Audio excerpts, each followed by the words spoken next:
Mechanik opravár.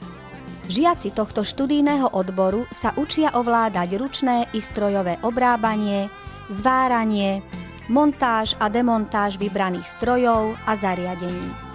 Počas štúdia sa podieľajú na výrobe rôznych strojárskych výrobkov a zariadení. Absolventi sa môžu uplatniť ako prevádzkoví montéri, prevádzkoví zámočníci v rôznych firmách, prípadne môžu samostatne podnikať.